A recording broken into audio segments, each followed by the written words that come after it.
Não fale assim com a minha mãe! O grito de Sofia Oliveira Santos atravessou o salão do restaurante Délice como um raio em céu limpo. A menina de 12 anos, uniforme escolar ainda vestido, mochila caindo do ombro, acabava de empurrar o braço de Roberto Almeida Sandoval para longe do rosto de sua mãe. O homem ficou paralisado, boca entreaberta, olhos arregalados em choque absoluto. Ninguém jamais havia ousado tocá-lo daquela forma. Roberto Almeida Sandoval era dono de uma das maiores construtoras do país. Circulava entre políticos e celebridades como se o mundo fosse seu quintal particular. E usava um terno italiano que custava R$45 mil. Seu relógio suíço valia o preço de um apartamento. E ali estava ele, sendo desafiado por uma criança magra de tênis furado e uniforme amarrotado. "Tire sua mão imunda de mim!" Roberto rosnou, puxando o braço com violência. "Quem você pensa que é, sua pirralha?" Sofia não recuou um único centímetro. Seus olhos castanhos brilhavam com lágrimas de raiva contida, mas sua voz saiu firme.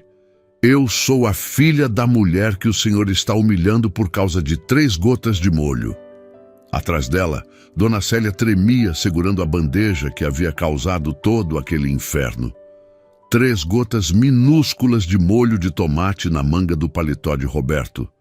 Apenas 3 gotas que mal eram visíveis no tecido azul marinho. Mas nos últimos 5 minutos, Roberto havia destilado um veneno de palavras que deixou metade do restaurante paralisada de choque. Ele havia chamado Célia de velha incompetente, de lixo humano, de peso morto que deveria estar em casa esperando a morte chegar. Havia gritado que ela era um cisco, que pessoas como ela existiam apenas para servir pessoas como ele, que ela não valia nem o ar que respirava. "O senhor não tem o direito de falar assim com ela", Sofia continuou, plantando os pés no chão de mármore. "Minha mãe trabalha daqui há 12 anos. 12 anos sem faltar um dia, sem reclamar, sempre tratando todo mundo com respeito. E o senhor grita com ela, xinga ela, humilha ela na frente de todo mundo por causa de um acidente? Por causa de 3 gotas que nem aparecem no seu terno?" Roberto se curvou para ficar na altura da menina, seu rosto a centímetros do dela. O hálito cheirava a uísque caro, misturado com arrogância pura. "Escuta aqui, sua pestinha. Eu não sei como seus pais te criaram, mas claramente fizeram um péssimo trabalho se você acha que pode falar assim comigo. Eu janto aqui toda semana. Eu gasto mais dinheiro em uma noite do que sua mãe ganha em um ano inteiro. Eu compro e vendo gente como vocês antes do café da manhã. Então você vai tirar essa sua mãozinha suja de mim, vai pedir desculpas, e depois as duas vão sair daqui antes que eu decida processar vocês por assédio." Na mesa ao fundo, os 3 executivos que jantavam com Roberto observavam a cena com sorrisos nervosos. Um deles pegou o celular e começou a filmar discretamente. Nas outras mesas, clientes pararam de comer.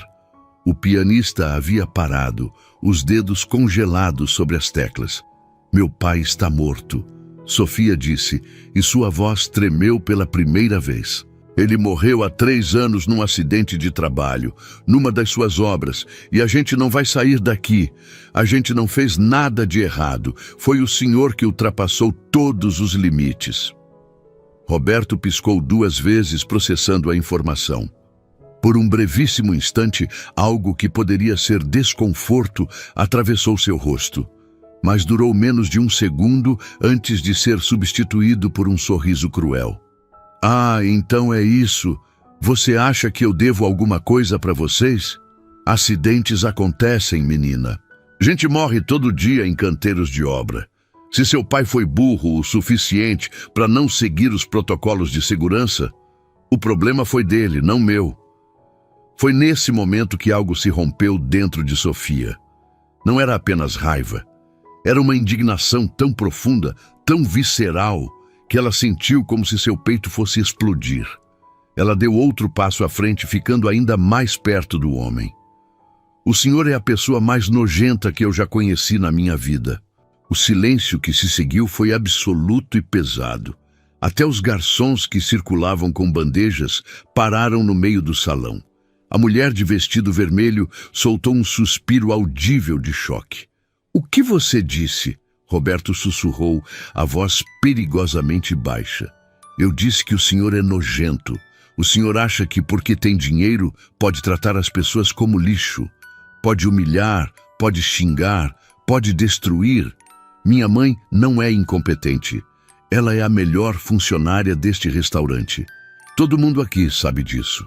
Ela só está com as mãos tremendo porque tem artrite, porque trabalha 6 dias por semana em pé durante 12 horas por dia para poder me criar sozinha.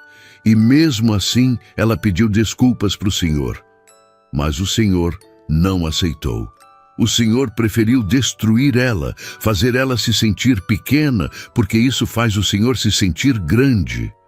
Roberto se endireitou lentamente, seu rosto ficando vermelho, as veias do pescoço começando a saltar. "Você acabou de cometer o maior erro da sua vida, menina. Eu vou acabar com vocês duas. Vou garantir que sua mãe nunca mais trabalhe em nenhum restaurante desta cidade. Vou fazer vocês perderem tudo. E não vai ter ninguém para ajudar vocês, porque ninguém se importa com gente como vocês." Ele se virou para o maître. "Chama a segurança. Quero essas duas expulsas daqui agora. E você," dirigindo-se a Célia, "está demitida. Pega suas coisas e sai. Não quero ver sua cara nojenta nunca mais." Célia soluçou, levando a mão ao peito. Sofia sentiu as lágrimas finalmente transbordarem, mas ela piscou para limpá-las. Foi quando uma voz se ergueu do fundo do restaurante. Uma voz feminina, educada, mas carregada de autoridade. "O senhor não tem autoridade para demitir ninguém aqui, Roberto." Caminhando em direção ao centro do salão, estava Helena Vasconcelos. 62 anos, cabelos prateados presos em um coque elegante, vestido preto de alfaiataria impecável que gritava sofisticação e poder. Ela era a dona do Délice, uma das restauradoras mais respeitadas de São Paulo. Helena havia construído seu império do zero, abrindo seu primeiro restaurante aos 25 anos, com dinheiro emprestado e muita determinação. "Helena", Roberto começou, forçando um sorriso que mais parecia uma careta. "Isso não é da sua conta. Esta funcionária arruinou meu terno e essa criança mal educada me agrediu." Helena parou ao lado de Sofia, colocando uma mão protetora no ombro da menina. Sua expressão era de pedra, os olhos azuis fixos em Roberto. "Este é o meu estabelecimento. Estas são as minhas funcionárias. E o senhor acaba de cruzar uma linha que eu nunca, em 40 anos de carreira, permiti que fosse cruzada dentro das minhas paredes. Ninguém humilha meus funcionários. Ninguém trata minha equipe como lixo. E certamente ninguém ameaça uma criança de 12 anos que está apenas defendendo a mãe dela. Você está cometendo um erro enorme, Helena. Eu sou um dos seus melhores clientes. Gasto mais de 20 mil reais por mês aqui. Você realmente quer me perder por causa de uma garçonete qualquer?" "Sim", Helena respondeu sem hesitar nem por um segundo. "Quero." A incredulidade no rosto de Roberto teria sido cômica em outras circunstâncias. Seus olhos se arregalaram, sua boca se abriu e fechou como um peixe fora d'água. "Célia trabalha para mim desde que este restaurante abriu as portas." Helena continuou. "Ela é uma das minhas melhores funcionárias. Dedicada, honesta, pontual, gentil e, mais importante, ela trata todos os nossos clientes com respeito e dignidade. Algo que claramente o senhor não sabe fazer, apesar de toda a sua educação cara e seus ternos italianos. Você vai se arrepender disso", Roberto ameaçou, apontando o dedo para Helena. "Eu conheço gente importante, gente que pode fechar este lugar." Helena deu um passo à frente, ficando face a face com Roberto. Apesar de ser mais baixa que ele, de alguma forma ela parecia maior. "Eu também conheço gente importante, e diferente da sua gente, a minha tem integridade." "Aqui está o que vai acontecer", Helena disse, cruzando os braços. O senhor vai pagar sua conta, incluindo uma gorjeta de 50% para Célia como compensação. Depois vai sair do meu restaurante e nunca mais voltar. Está banido, permanentemente. Você não pode me banir. Acabei de fazer. E se o senhor tentar prejudicar Célia ou Sofia, vou garantir pessoalmente que cada restaurante, cada clube desta cidade saiba exatamente que tipo de pessoa o senhor é. Roberto ficou ali, tremendo visivelmente de raiva, o rosto roxo. Por um momento terrível, pareceu que ele iria explodir, mas então ele fez algo inesperado. Ele riu, um riso curto, amargo, vazio de humor. Vocês acham que ganharam? Eu vou continuar rico, vou continuar poderoso, e vocês vão continuar sendo exatamente o que são, nada. Ele pegou a carteira, tirou um maço de notas, jogou sobre a mesa com desprezo e se virou para sair. Mas antes de dar 3 passos, ele parou e olhou para trás, seus olhos encontrando os de Sofia. Você vai pagar por isso, menina. Eu garanto. E então ele saiu, seus executivos correndo atrás dele. A porta bateu com força. O salão permaneceu em silêncio por 5 segundos. Depois, alguém começou a aplaudir. Era a mulher de vestido vermelho. Depois, outra pessoa se juntou. Em segundos, o restaurante inteiro estava aplaudindo. Aplaudindo Sofia, aplaudindo Célia, aplaudindo Helena. Sofia se virou para sua mãe, que havia largado a bandeja e estava com as mãos cobrindo o rosto, os ombros sacudindo com soluços de alívio. A menina a abraçou com força. Está tudo bem, mamãe, Sofia sussurrou. Acabou, ele foi embora. Helena se aproximou. Você não está demitida, e você, ela disse a Sofia, é a criança mais corajosa que já conheci. Seu pai estaria muito orgulhoso. Sofia finalmente permitiu que as lágrimas caíssem livremente. Eram lágrimas de alívio, de vitória. Mas, enquanto os clientes voltavam às suas mesas, Sofia não conseguia tirar da cabeça as últimas palavras de Roberto. Você vai pagar por isso. E algo dentro dela dizia que aquilo estava longe de ter terminado. A noite tinha esfriado quando Sofia e Célia finalmente deixaram o restaurante deles. Já passava das 11 horas. Célia segurava com força o envelope que Helena havia pressionado em suas mãos. Um envelope grosso. Elas caminharam em silêncio até o ponto de ônibus, Sofia segurando a mão da mãe, notando como ela ainda tremia. O trauma não desapareceria rápido. Anos sendo subserviente, aceitando humilhações pequenas porque precisava do emprego. E então, de repente, ser defendida. Ver sua filha enfrentar um dos homens mais poderosos de São Paulo. O ônibus demorou 25 minutos. Quando entrou, estava quase vazio. Elas se sentaram perto da janela e foi só então que Célia abriu o envelope. Dentro havia R$3.000 em notas cuidadosamente organizadas e um bilhete escrito à mão. Célia, este dinheiro é para compensar o trauma de hoje. Você merece muito mais. Amanhã, quando vier trabalhar, procure por mim. Tenho uma proposta que pode mudar sua vida. E para Sofia, nunca perca essa coragem. O mundo precisa de mais pessoas como você. Com carinho, Helena Vasconcelos. Célia leu o bilhete 3 vezes antes de passá-lo para Sofia. Suas mãos tremiam tanto que as notas quase caíram. R$3.000. Era quase 2 meses de aluguel. Ela está sendo tão gentil, Célia sussurrou, limpando lágrimas. Eu nem sei como agradecer. A gente agradece continuando a trabalhar duro, a fazer o certo, a não abaixar a cabeça quando gente como aquele homem aparece. Sofia disse. O resto da viagem passou em silêncio. Elas trocaram de ônibus 2 vezes. Cidade Tiradentes ficava no extremo leste de São Paulo, longe das avenidas largas do centro. Era um bairro onde as ruas eram esburacadas, onde cada família tinha pelo menos uma história de luta. O prédio onde moravam tinha 7 andares e pintura descascada. O elevador continuava quebrado, Então subiram os 5 lances devagar, Célia parando 2 vezes para descansar. O apartamento era pequeno e modesto. 2 quartos minúsculos, uma sala que também servia como cozinha, um banheiro. As paredes eram brancas, mas amareladas, decoradas apenas com fotos de família e um crucifixo. Não era muito, mas era delas.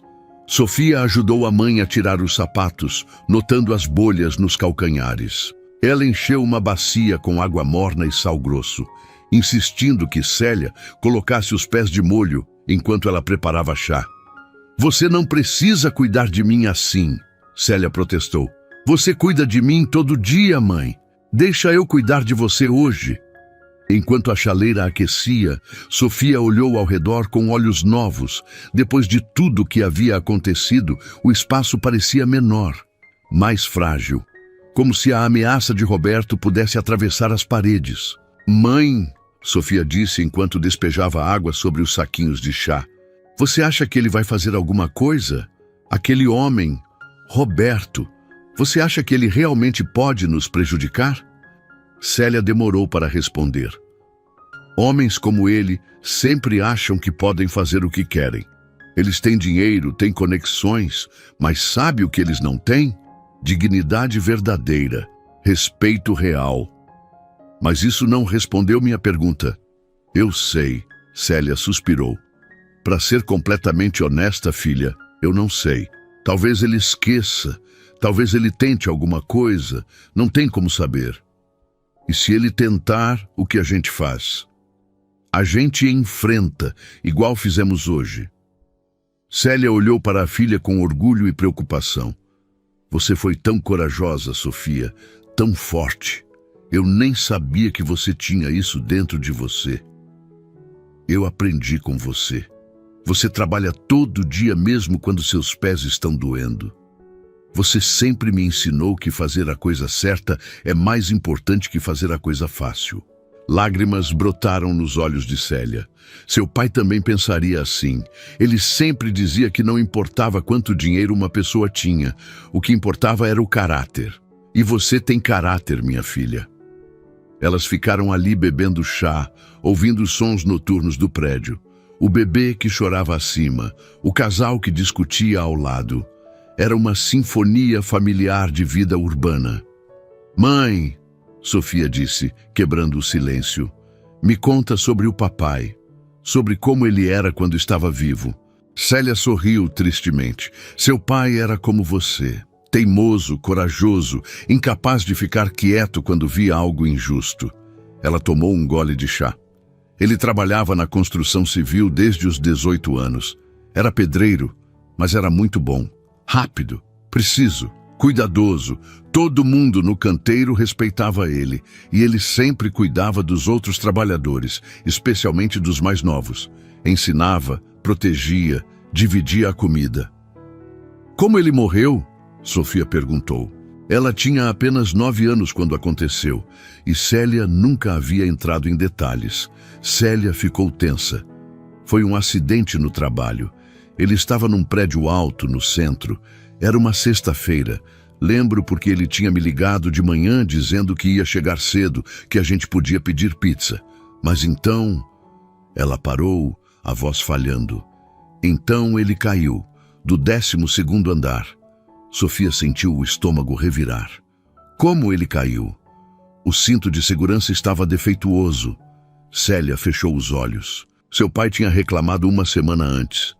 Tinha ido até o supervisor e dito que os cintos estavam velhos, que as tiras estavam desgastadas, que alguém ia se machucar se não trocassem. Mas o supervisor disse que não tinha dinheiro no orçamento para equipamentos novos, que eles tinham que usar o que tinham. E então, naquela sexta-feira, o cinto do seu pai se rompeu e ele caiu. O silêncio foi pesado e doloroso. Sofia processava as informações. Seu pai havia tentado prevenir o próprio acidente. Havia alertado e foi ignorado. "Qual era o nome da empresa?" Sofia perguntou, sua voz fria. Célia abriu os olhos e olhou para a filha. Havia hesitação, como se ela soubesse que revelar isso mudaria algo. "Sandoval Construções", ela disse finalmente. A empresa do homem do restaurante, Roberto Almeida Sandoval, foi onde seu pai trabalhava quando morreu. Sofia colocou a xícara na mesa porque suas mãos começaram a tremer violentamente. Foi ele. A empresa dele matou o papai. Foi, Célia confirmou. E depois pagaram uma compensação pequena, fizeram a gente assinar um papel prometendo não processar e enterraram tudo. Disseram que a culpa foi do seu pai, que ele não estava usando o equipamento corretamente. Mas eu sei a verdade. Por que você nunca me contou? Sofia sentiu raiva e traição. Por que você escondeu isso de mim? Porque você era criança. Porque você já tinha perdido seu pai e eu não queria que você crescesse com ódio no coração. Célia segurou os ombros de Sofia. Eu queria proteger você. Queria que você tivesse uma infância normal. Não queria que você passasse anos obcecada com vingança. Mas eu tinha o direito de saber. Sofia se soltou. Eu tinha o direito de saber que aquele homem nojento é o mesmo responsável pela morte do papai. Você tem razão, Célia admitiu, lágrimas escorrendo. Você tem toda a razão. Eu deveria ter contado, mas estava com medo. Ainda estou, porque agora você conhece a verdade e sei que você não vai deixar isso quieto. Claro que não vou. Ele matou o papai. E provavelmente matou outras pessoas também, e continua por aí, rico e poderoso, sem nunca pagar por nada. E o que você vai fazer? Você tem 12 anos. Você acha que pode enfrentar um bilionário? Eu não sei, Sofia gritou. Eu não sei o que posso fazer, mas tenho que fazer alguma coisa. Não posso simplesmente deixar ele sair impune. Ela desabou de volta no sofá, enterrando o rosto nas mãos. Todos os eventos do dia a alcançando, o confronto, a revelação. Era demais. Célia a puxou para um abraço apertado. Elas ficaram assim por longos minutos, Sofia soluçando no ombro da mãe. Tem que ter um jeito, Sofia disse quando se acalmou. Tem que ter alguma coisa que a gente possa fazer. Talvez tenha, Célia disse suavemente. Mas não hoje. Hoje precisamos descansar. Amanhã, com a cabeça mais fria, a gente pensa. Sofia foi para seu quarto minúsculo. O espaço tinha apenas uma cama de solteiro, uma escrivaninha velha e uma prateleira com seus poucos livros. Na parede sobre a cama havia uma foto emoldurada de seu pai. Jorge Oliveira sorrindo, segurando Sofia quando ela tinha 5 anos, os dois fazendo caretas. Sofia ficou olhando para a foto por um longo tempo, tentando se lembrar de detalhes que estavam começando a desbotar. O som de sua risada, o jeito que ele a chamava de princesa guerreira. Eu vou fazer alguma coisa, papai, ela sussurrou. Eu não sei o que ainda, mas prometo que vou fazer aquele homem pagar. Ela se deitou, ainda vestida com o uniforme, cansada demais para trocá-lo. O sono veio rápido, mas foi agitado, cheio de pesadelos, onde seu pai caía de prédios enquanto Roberto ria do chão, contando dinheiro manchado de sangue. Sofia acordou de madrugada, suada e assustada. Levou segundos para se orientar. Ela pegou o celular. 3h42 da manhã. Ela foi beber água e notou luz saindo do quarto da mãe. Célia também não estava dormindo. Sofia bateu na porta. Mãe! Entra, filha! Sofia encontrou Célia sentada na cama, cercada por papéis velhos espalhados sobre o cobertor. Uma caixa de sapatos aberta ao lado revelava mais documentos, fotos amareladas, recortes de jornal. O que é tudo isso? Evidências, Célia respondeu determinada. Depois que você foi dormir, fiquei pensando. Você estava certa. A gente não pode deixar isso quieto. Então lembrei que tinha guardado tudo. Cada papel relacionado ao acidente do seu pai. Guardei caso você quisesse saber quando ficasse mais velha. Mas acho que no fundo sempre soube que um dia precisaria disso. Sofia se sentou ao lado da mãe, pegando um dos papéis. Era um relatório de acidente de trabalho detalhando a queda de Jorge Oliveira. Causa da morte. traumatismo crânioencefálico severo devido à queda de grande altura. Embaixo havia mais documentos, fotos do local do acidente, relatórios de inspeção mostrando que os equipamentos estavam abaixo dos padrões, e-mails que Jorge havia enviado alertando sobre os perigos. E na parte de baixo da caixa, um documento que fez o coração de Sofia acelerar. Uma cópia de um e-mail enviado diretamente para Roberto Almeida Sandoval 3 semanas antes do acidente. No e-mail, o supervisor da obra escrevia sobre os problemas de segurança e pedia autorização urgente para comprar novos equipamentos. A resposta de Roberto era de apenas uma linha. Custo muito elevado. Utilizem os recursos existentes. Você tem isso esse tempo todo? Sofia olhou para a mãe. Isso é prova direta. Isso mostra que ele sabia dos problemas e escolheu não fazer nada. Eu sei, Célia disse, mas uma cópia de e-mail sozinha não é suficiente. Eles podem dizer que é falsificado. Precisaríamos de mais. Precisaríamos de outras famílias que passaram pelo mesmo, de um padrão de negligência, de testemunhas. Então a gente encontra isso, Sofia disse, determinação nascendo dentro dela. A gente investiga, a gente procura outras famílias. A gente monta um caso tão forte que ele não consegue negar. Isso é perigoso, Sofia, muito perigoso. Eu sei, mas ficar quieta também é perigoso, para nós e para todas as outras pessoas que ele vai continuar machucando se ninguém parar ele. Célia olhou para a filha por um longo momento. Via nela a mesma teimosia, a mesma sede por justiça que Jorge tinha. E sabia que não adiantaria tentar convencê-la a desistir. Tá bom, Célia disse finalmente. Então vamos fazer isso direito. Vamos ser inteligentes, vamos ser cuidadosos, mas vamos fazer. Sofia abraçou a mãe com força. Pela primeira vez desde que descobriu a verdade, sentia que talvez tivessem uma chance.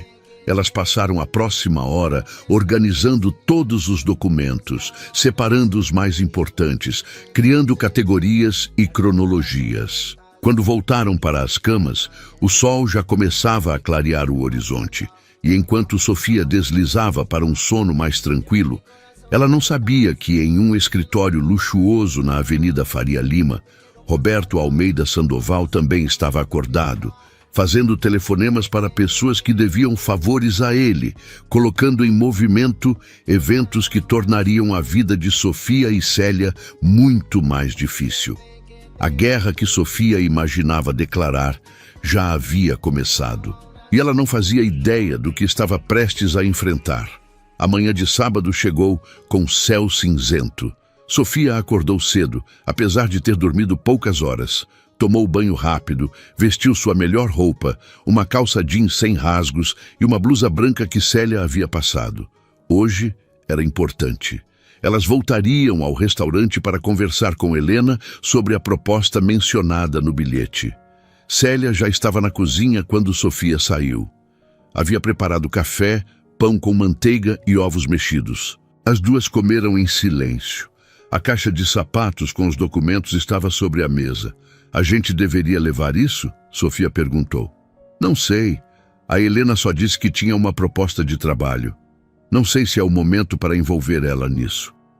Mas ela enfrentou o Roberto ontem. Não teve medo dele. Talvez ela possa ajudar. Ou talvez a gente coloque ela em perigo também. Célia suspirou. Vamos com calma. Primeiro ouvimos o que ela tem a dizer, depois decidimos o que compartilhar. Pegaram um táxi até o centro. O délice abria apenas para o jantar, aos finais de semana.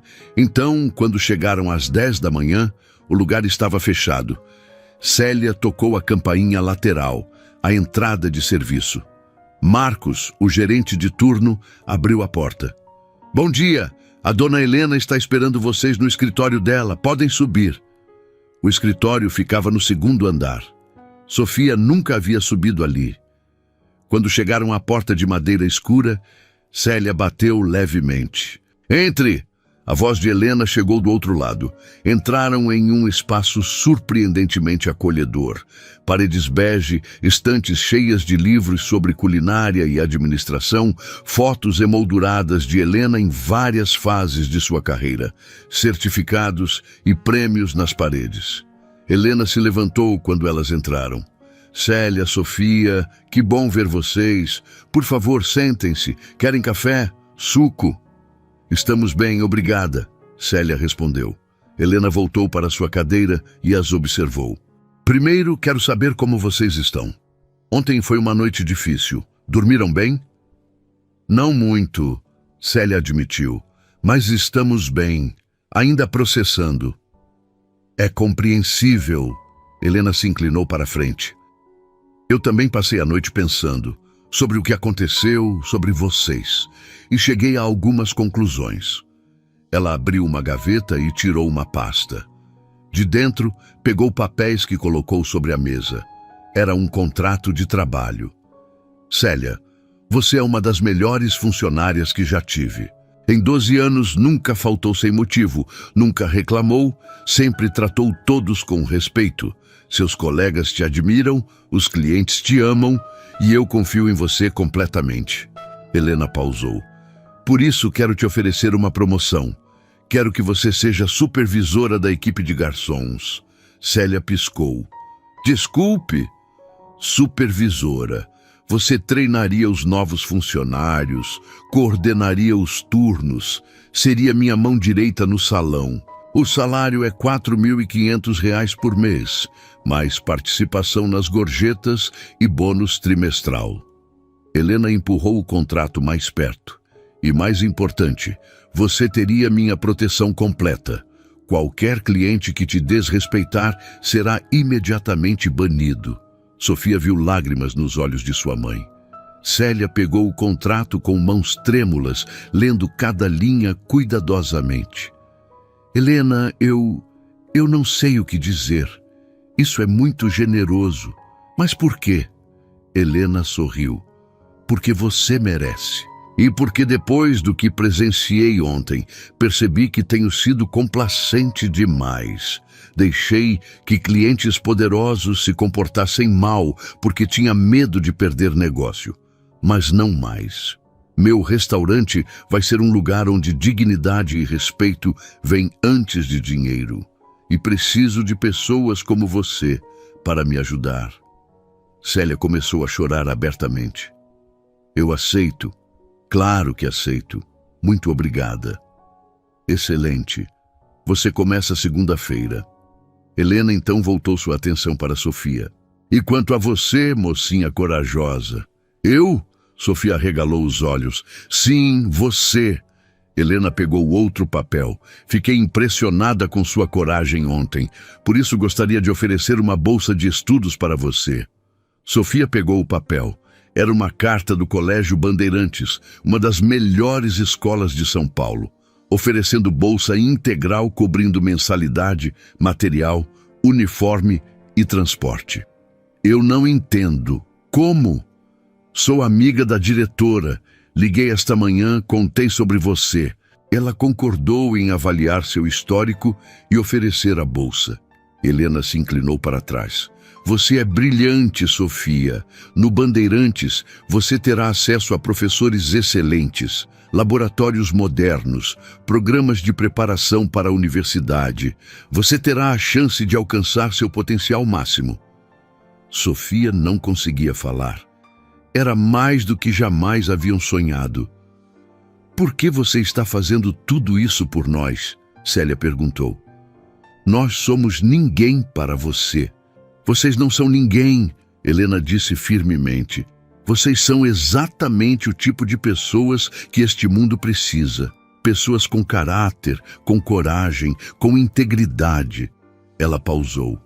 E se for sincera, estou fazendo isso também por mim. Porque percebi que não posso mais viver com medo de fazer a coisa certa. Dona Helena, Sofia disse hesitantemente, tem uma coisa que a gente precisa te contar. Sobre o Roberto Sandoval. Sobre por que o que aconteceu ontem foi ainda mais significativo. Helena franziu a testa. Podem me contar. Devagar, mas com voz firme, Sofia contou tudo. Sobre a morte do pai 3 anos atrás.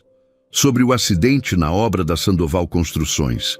Sobre os equipamentos defeituosos, os avisos ignorados, o e-mail de Roberto recusando comprar material novo. Sobre a compensação irrisória e o acordo de silêncio.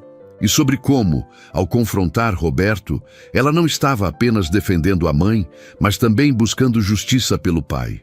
Quando Sofia terminou, Helena estava pálida. Ela caminhou até a janela, olhando para a Paulista lá embaixo. Isso muda tudo, ela disse finalmente. Isso não é apenas sobre um homem arrogante.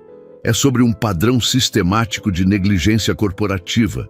É sobre mortes que poderiam ter sido evitadas. Ela se virou. Vocês têm provas? Documentos? Temos, Célia confirmou. Guardei tudo. Relatórios, fotos, e-mails, incluindo a resposta de Roberto negando os equipamentos. Isso é explosivo. Se isso vier à tona, vai destruir a reputação dele. Pode até resultar em acusações criminais. Por isso, a gente tem medo, Célia admitiu. Ele tem recursos para nos esmagar. Helena ficou em silêncio pensando. Vocês já pensaram em ir à imprensa? Não sabemos como, e quem ia acreditar numa garçonete e numa menina de 12 anos contra um bilionário? Muita gente, se a história for contada da forma certa. Helena pegou o telefone.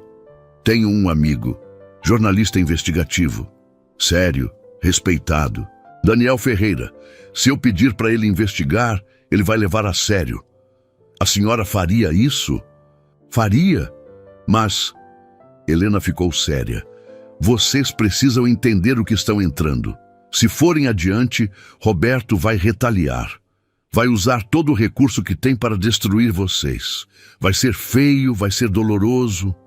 Sofia olhou para a mãe. Célia olhou de volta. Nesse olhar, passaram anos de dor, de luta, de perda, mas também determinação e uma necessidade profunda de justiça. A gente quer fazer isso, Célia disse, pelo Jorge, por todas as outras pessoas que morreram e para impedir que mais gente morra. Helena sorriu, triste, mas respeitosa. Então vamos fazer da forma certa. Ela começou a discar. Vou marcar uma reunião para hoje à tarde. Enquanto Helena falava ao telefone, Sofia sentiu medo e excitação. Iam fazer isso. Iam expor Roberto Sandoval. Iam buscar justiça. Do outro lado da cidade, no escritório no 42º andar da Sandoval Construções, Roberto estava fazendo ligações diferentes, ativando contatos, usando poder para garantir que Célia nunca trabalhasse em nenhum restaurante de São Paulo. Mas isso era apenas o começo. Ele também havia contratado um investigador particular para descobrir tudo sobre Célia e Sofia, onde moravam, quanto ganhavam, que escola Sofia frequentava. Qualquer informação que pudesse ser usada. Seu advogado, Dr. Márcio Tavares, estava sentado do outro lado da mesa. Roberto, acho que você deveria deixar isso quieto. Foi constrangedor, mas já passou. Quanto mais você mexer, mais atenção vai atrair. Roberto bateu a mão na mesa. Aquela pirralha me humilhou. Ninguém me toca. Era uma criança defendendo a mãe. Qualquer juiz vai ver assim. Não me importa. Quero que elas paguem. Quero que percam tudo. Márcio suspirou. Conhecia esse lado de Roberto há 15 anos. O que você quer que eu faça? Quero um processo por agressão contra a menina. Quero um processo por difamação contra a mãe. Quero usar cada recurso legal para destruir elas. Elas não têm dinheiro para pagar. Você vai ganhar o processo, mas não vai receber nada. Não é sobre dinheiro, é sobre enviar uma mensagem, sobre mostrar que ninguém pode me desafiar sem consequências. Como você quiser. Vou preparar os processos. Naquela tarde, às 3 horas, Sofia e Célia estavam em um café na Vila Madalena, esperando Daniel Ferreira. Helena estava com elas. A caixa de sapatos com os documentos estava na mesa. Daniel chegou pontualmente. Tinha cerca de 40 anos. cabelo grisalho nas têmporas, óculos de armação grossa.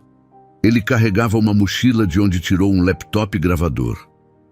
Daniel Ferreira, ele se apresentou. Helena me contou um pouco, mas quero ouvir tudo diretamente. E só para esclarecer, tudo é confidencial até vocês me autorizarem a publicar. Obrigada, Célia disse. Durante a próxima hora, elas contaram a história completa. Daniel fazia perguntas ocasionalmente, tomando notas. Quando chegaram aos documentos, ele examinou cada um cuidadosamente, tirando fotos. Quando terminaram, Daniel limpou os óculos. Isso é uma das histórias mais importantes que já ouvi. Se tudo for verificável, e não tenho motivo para duvidar, isso vai muito além de um homem sendo cruel. Isso é evidência de negligência sistemática que resultou em mortes. Isso pode destruir Roberto Sandoval. Quanto tempo você precisa? Helena perguntou. 2, talvez 3 semanas. Preciso confirmar informações, falar com outras possíveis vítimas, tentar conseguir declarações oficiais. Preciso construir um caso à prova de balas. E quanto a proteger minha família? Célia perguntou. Vou trabalhar rápido. Ele não vai saber que estou investigando até ser tarde. Ele olhou para Sofia. Você é muito corajosa, mas preciso que entenda. Quando essa história for ao ar, sua vida vai mudar. Pode ser para melhor, mas vai ser difícil. Você tem certeza? Sofia pensou no pai. Pensou em todas as outras famílias que tinham perdido pessoas amadas. Eu estou pronta, ela disse sem tremer. Então vamos mudar o mundo juntos. A segunda-feira chegou com sensação de normalidade enganosa. Sofia foi para a escola, mas por dentro estava longe de normal. Cada pensamento era sobre a investigação de Daniel, as ameaças de Roberto. Na escola, Beatriz a esperava no portão com expressão preocupada. Sofia, você viu as redes sociais? Não, por quê? Beatriz mostrou o celular. Era uma postagem em uma conta de fofocas com 200 mil curtidas. Mostrava uma foto borrada de Sofia e Célia saindo do Délice com texto. Garçonete e filha menor tentam extorquir empresário milionário após acidente proposital. Fontes dizem que já tentaram esse golpe antes. Polícia pode investigar. Sofia sentiu o sangue gelar. Isso é mentira, tudo mentira. Eu sei, todo mundo que te conhece sabe, mas tem gente acreditando. Os comentários são horríveis. Sofia pegou o celular e rolou pelos comentários. Essas aproveitadoras sempre tentam arrancar dinheiro de gente rica. Pobre de hoje não quer trabalhar, só processar. A mãe deveria estar presa por usar a filha menor. Havia algumas vozes defendendo Sofia, mas eram abafadas pela maré de ódio. Ele fez isso, Sofia disse. Ele plantou essa história. Está tentando destruir nossa reputação antes que a gente possa contar a verdade. O que você vai fazer? Nada por enquanto. O jornalista está investigando. Quando ele publicar a reportagem com todas as provas, essa mentira vai desmoronar. Mas as aulas foram tortura. Sofia sentia olhares sobre ela, ouvia sussurros. Alguns alunos a apontavam e riam. Apenas Beatriz e poucos amigos ficaram ao seu lado. No intervalo, a diretora, professora Mariana, a chamou. Sofia, preciso conversar sobre algo delicado. É sobre aquela postagem, não é? Em parte. Recebi ligações esta manhã, pais preocupados, e uma ligação de um advogado representando Roberto Almeida Sandoval. O coração de Sofia disparou. O que ele queria? Ele pediu cópias do seu histórico, informações sobre comportamento, qualquer incidente disciplinar. A diretora pausou. Recusei. Disse que não posso liberar informações sem autorização dos responsáveis, mas queria te avisar que ele está vindo atrás de você. Eu não agredi ele, só empurrei o braço dele quando estava gritando no rosto da minha mãe. Eu acredito em você, Sofia. Em todos os anos aqui, sempre foi exemplar. Mas preciso que entenda a posição da escola. Se isso escalar, pode afetar a instituição. Alguns pais já pedem que você seja suspensa. Me suspender? por defender minha mãe? Eu sei que é injusto. Não vou te suspender, mas estou te avisando que vai ficar mais difícil. Quando Sofia chegou em casa naquela tarde, encontrou algo que fez seu sangue gelar. A porta estava entreaberta. Célia sempre trancava. Sofia hesitou. Deveria entrar? Chamar a polícia? Respirando fundo, ela empurrou a porta devagar. Mãe! Silêncio. Sofia entrou cautelosamente. A sala estava revirada. Almofadas jogadas no chão, gavetas abertas, papéis espalhados. Alguém tinha procurado algo. Ela correu para o quarto da mãe. A caixa de sapatos estava aberta no chão, completamente vazia. Alguém tinha entrado e roubado todas as evidências. Não, não, não, não! Sofia caiu de joelhos, vasculhando desesperadamente. Mas os papéis não estavam. Foi quando ouviu passos. Sofia se virou e viu Célia na porta, o rosto pálido e os olhos vermelhos. Mãe, você está bem? O que aconteceu? Célia entrou e se sentou na cama. Voltei para casa mais cedo porque estava me sentindo mal. Quando cheguei, a porta estava arrombada. Chamei a polícia, mas disseram que sem evidências de quem fez, não podem fazer muita coisa. Ela apontou para a caixa vazia. Levaram tudo, todos os documentos, todas as provas. Sofia sentiu como se o chão tivesse desaparecido. Sem os documentos, não tinham nada, mas então ela lembrou. Espera, a gente mostrou tudo para o Daniel. Ele tirou fotos, ele tem cópias. Célia balançou a cabeça lentamente. Liguei para ele assim que a polícia foi embora. Ele disse que o computador dele foi hackeado ontem à noite. Todas as fotos foram deletadas. E o backup na nuvem também foi acessado e apagado. Como isso é possível? Dinheiro compra muita coisa, Sofia, incluindo hackers profissionais. Célia começou a chorar. Eles tiraram tudo de nós. Não temos mais nada, nenhuma prova, nenhuma evidência. Sofia se sentou ao lado da mãe. Não, a gente ainda tem nossa história. A gente ainda tem nossa verdade. E a gente vai encontrar outras famílias com provas.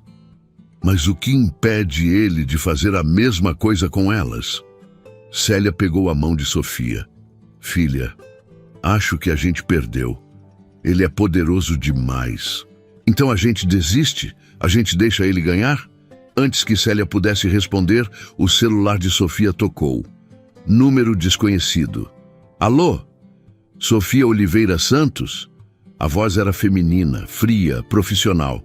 Sim, quem é? Meu nome é doutora Patrícia Mendes. Sou advogada de Roberto Almeida Sandoval. Estou ligando para informar que meu cliente está movendo 2 processos contra você e sua mãe. Um por agressão física e outro por difamação. O valor total é de R$500 mil. Sofia sentiu como se tivesse levado um soco. 500 mil? A gente nem tem 5 mil. Exatamente, por isso meu cliente está disposto a fazer um acordo. Se vocês assinarem um termo de retratação pública, admitindo que inventaram as acusações, e se comprometerem a nunca mais falar sobre o assunto, ele retirará os processos. E se a gente não assinar? Então os processos seguem. Vocês vão perder, porque não tem provas, e vão ser condenadas a pagar os 500 mil mais custas. Como não podem pagar, seus bens serão penhorados e vocês provavelmente acabarão na rua.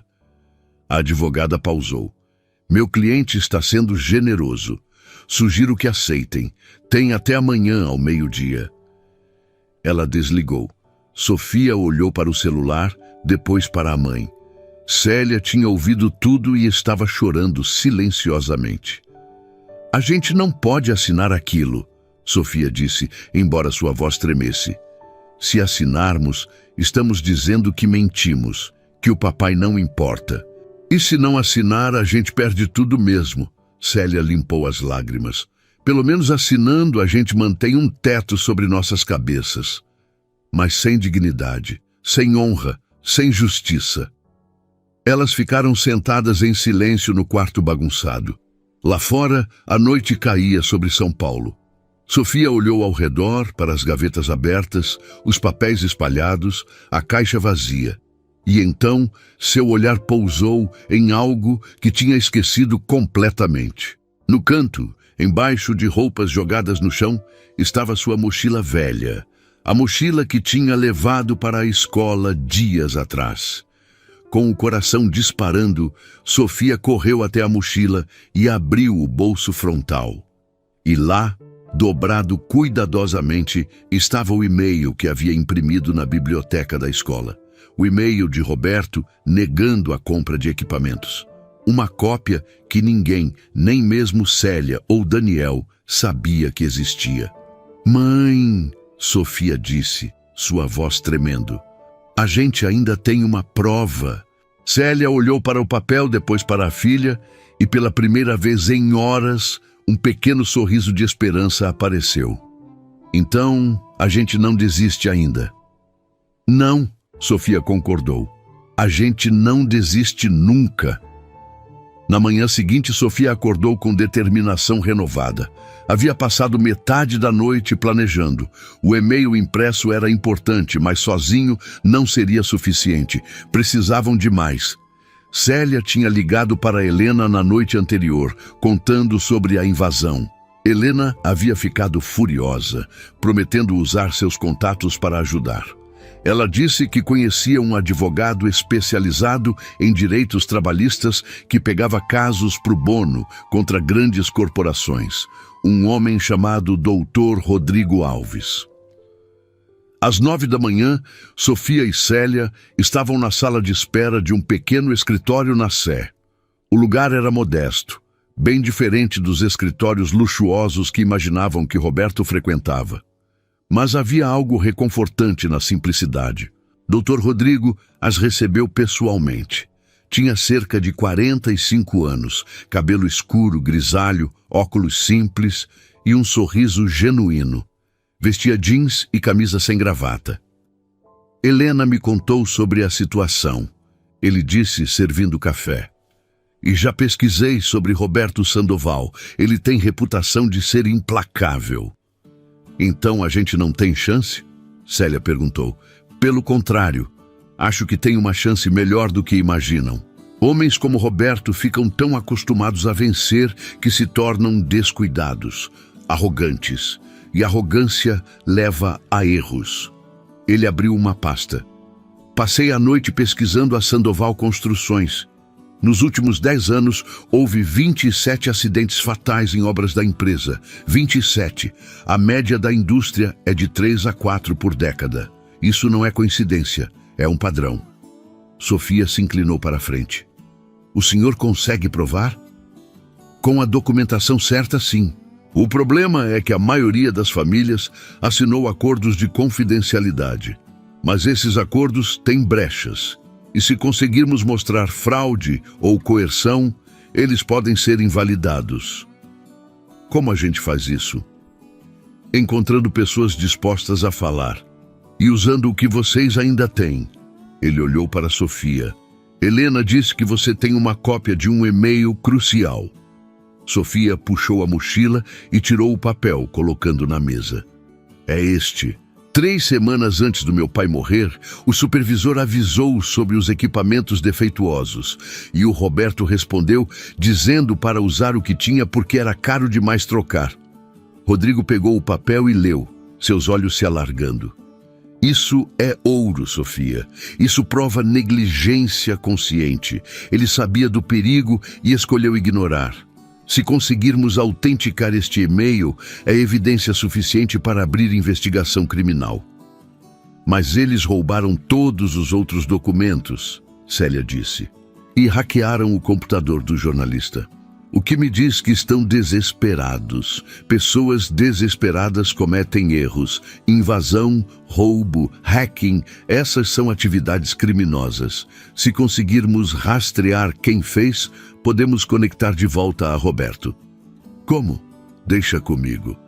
Tenho contatos, vou precisar de alguns dias, talvez uma semana. Mas vou começar a montar um caso.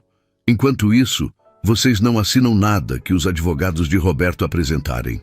Entendido?" "Entendido." Ambas responderam. E quanto ao prazo? Sofia perguntou. A advogada disse que temos até hoje ao meio-dia. Deixa ele processar. Vai levar meses para chegar a tribunal.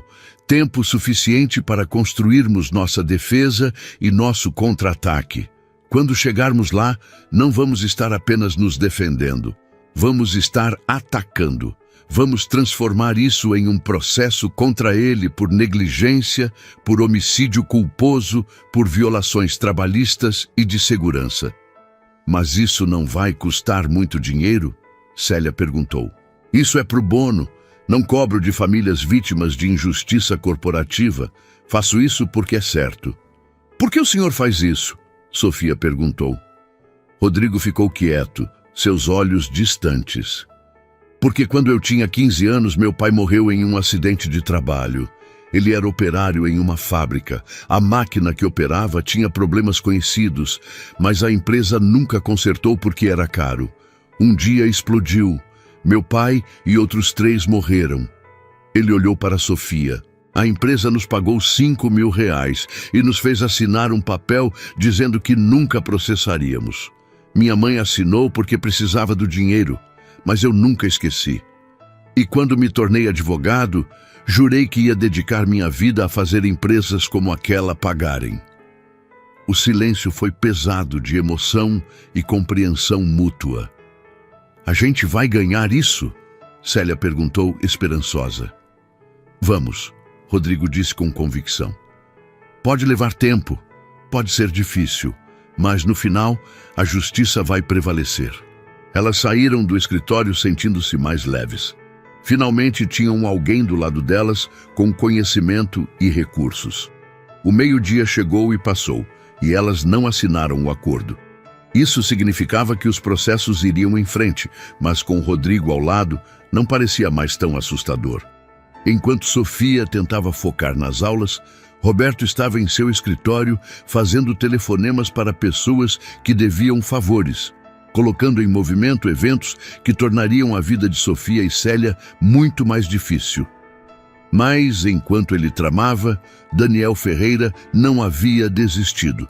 O jornalista havia perdido os arquivos no computador principal, mas tinha um hábito de fazer backups múltiplos. Um desses backups estava em um disco rígido externo, trancado em um cofre em sua casa. Daniel tomou uma decisão. Ele acelerou sua investigação. Ligou para cada uma das 27 famílias que havia identificado como vítimas. Algumas desligaram, outras disseram que tinham medo, mas 5 famílias concordaram em conversar.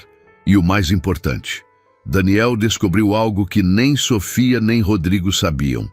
Um ex-funcionário da Sandoval Construções, um engenheiro chamado Paulo Mendes, que havia sido demitido 6 meses atrás por se recusar a falsificar relatórios de segurança.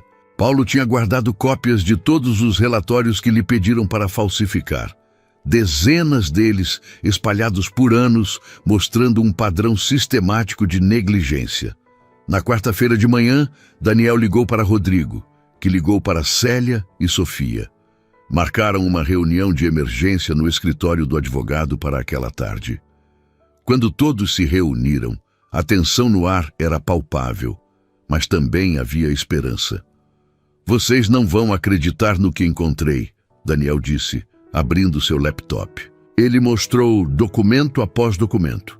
Relatórios de inspeção que mostravam violações, mas haviam sido alterados. E-mails internos discutindo como economizar em equipamentos. Memorandos de Roberto estabelecendo cotas impossíveis que forçavam trabalhadores a cortar cantos perigosos. Isso é suficiente? Sofia perguntou, os olhos grudados na tela. Mais que suficiente, Rodrigo respondeu. Isso é evidência de comportamento criminoso sistemático. Não é apenas negligência. É decisão consciente de colocar lucro acima de vidas. Com isso, podemos não apenas nos defender, mas abrir processo criminal. E quanto às outras famílias? Célia perguntou. 5 estão dispostas a testemunhar, Daniel confirmou. E tenho contatos com mais 3 pensando. Se conseguirmos formar um grupo grande, podemos entrar com ação coletiva. Quanto tempo isso vai levar? Sofia quis saber.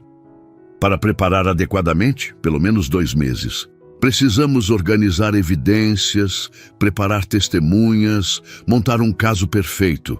Os advogados de Roberto vão tentar destruir qualquer inconsistência.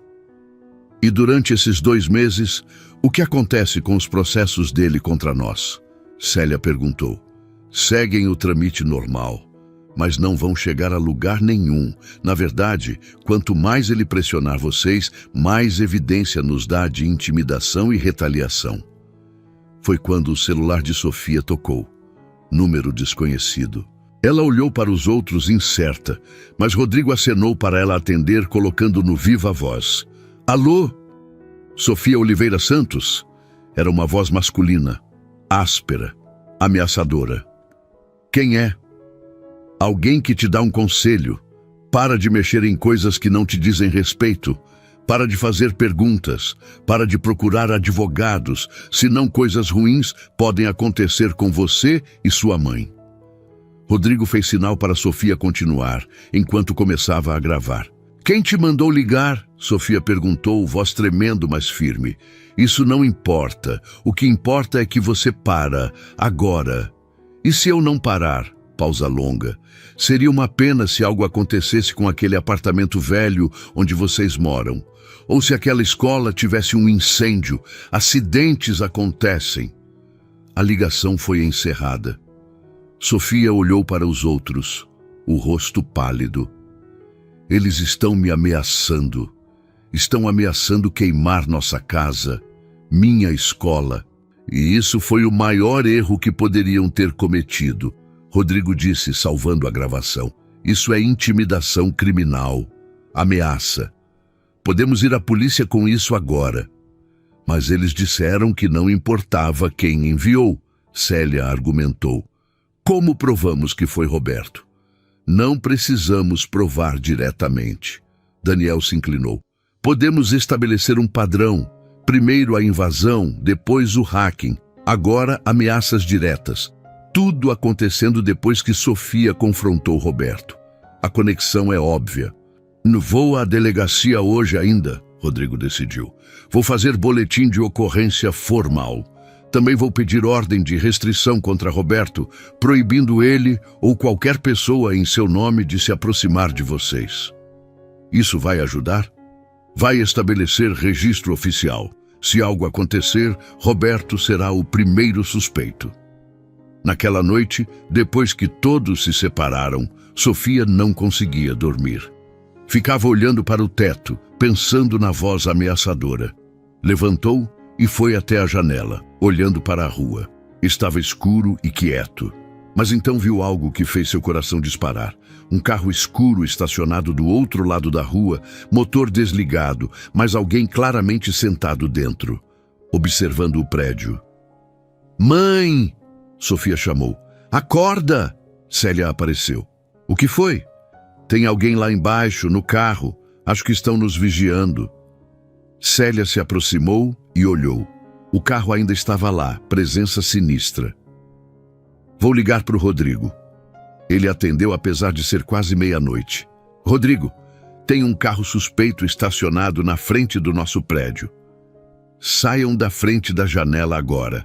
Vou ligar para a polícia e estou indo para aí.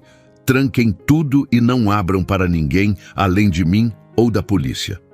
A polícia chegou primeiro, cerca de 15 minutos depois. Sofia e Célia observaram enquanto 2 policiais se aproximavam do carro. Quem estava dentro ligou o motor e saiu em alta velocidade antes que chegassem perto. Rodrigo chegou logo depois, acompanhado por Daniel. Os 2 conversaram com os policiais antes de subirem ao apartamento. Isso prova o que estávamos dizendo, ele começou. Vigilância, intimidação, ameaças, está tudo escalando. Falei com o delegado, um conhecido meu, ele concordou em abrir investigação formal. Mas quanto tempo até descobrirem quem está por trás? Célia perguntou. Pode levar semanas, meses. A verdade é que Roberto provavelmente contratou intermediários, gente que não pode ser facilmente rastreada até ele. Mas isso não significa que ele vai sair impune. Daniel tinha ficado quieto até então. Eu tenho uma ideia. Pode ser arriscada, mas pode funcionar. Todos olharam para ele. O quê? A gente vai público. Agora. Não espera 2 meses. A gente publica a história esta semana. Daniel abriu seu laptop. Tenho evidências suficientes para uma reportagem preliminar. Não vai ter tudo, mas vai ter o suficiente para começar uma conversa pública, para colocar pressão em Roberto e nas autoridades. Mas você disse que precisávamos de tudo perfeito, Rodrigo argumentou. Se publicarmos cedo, damos tempo para ele se preparar. Ele já está contra-atacando, Daniel gesticulou para a janela. Estão intimidando uma menina de 12 anos, fazendo ameaças de morte. Quanto tempo até essas ameaças se tornarem reais? O silêncio foi pesado. Todos sabiam que Daniel tinha razão. Se a gente publicar agora, Rodrigo disse pensando em voz alta, vamos perder o elemento surpresa, mas vamos ganhar proteção pública. Será muito mais difícil para Roberto fazer algo se todo mundo estiver prestando atenção. E poderia inspirar outras vítimas a virem à frente, Sofia adicionou.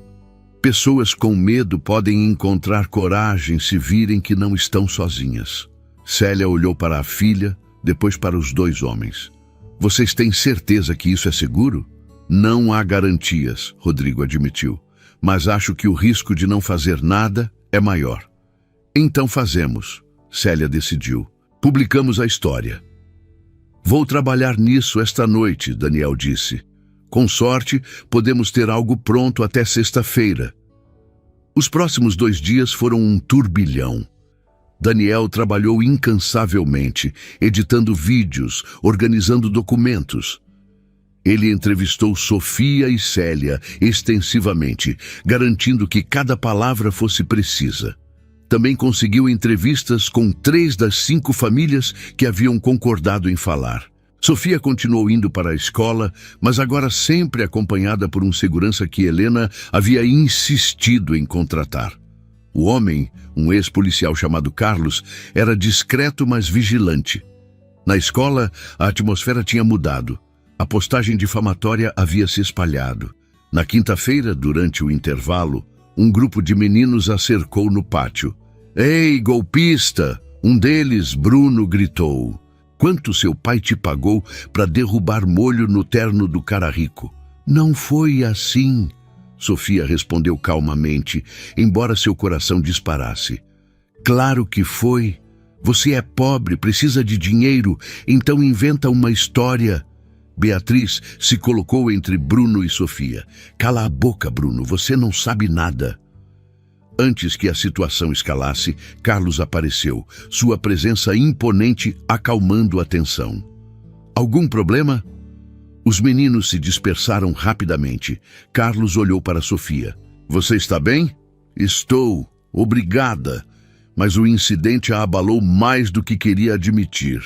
Quando chegou em casa, foi direto para o quarto e chorou. Chorou pela injustiça, pela forma como estranhos acreditavam em mentiras sobre ela. Célia a encontrou e a abraçou forte, deixando a filha chorar em seu ombro. Eu sei que é difícil, filha, mas você é a pessoa mais corajosa que conheço. E logo, muito logo, todo mundo vai saber a verdade. E na sexta-feira de manhã, às 10 horas em ponto, Daniel Ferreira publicou a reportagem. O vídeo tinha 42 minutos. Começava com imagens dramáticas de canteiros de obra, Daniel explicando as estatísticas de acidentes no Brasil. Depois, entrava na história da Sandoval Construções, mostrando os números alarmantes de mortes em suas obras comparados com a média da indústria. Então vinha a primeira entrevista. Mariana Silva, cujo esposo havia morrido 5 anos atrás ao cair do 15º andar. Ela contava com lágrimas como a empresa havia culpado seu marido, como foram forçados a assinar acordo de silêncio por apenas R$20 mil, como tinha que criar 3 filhos sozinha. Depois vinha Sofia. Ela olhava diretamente para a câmera, sua voz firme. Meu nome é Sofia Oliveira Santos. Tenho 12 anos. Meu pai, Jorge Oliveira, morreu há 3 anos numa obra da Sandoval Construções. Ele tinha avisado sobre os equipamentos defeituosos. Ele tinha pedido para trocarem, mas disseram que era caro demais. E então ele morreu. E a empresa culpou ele.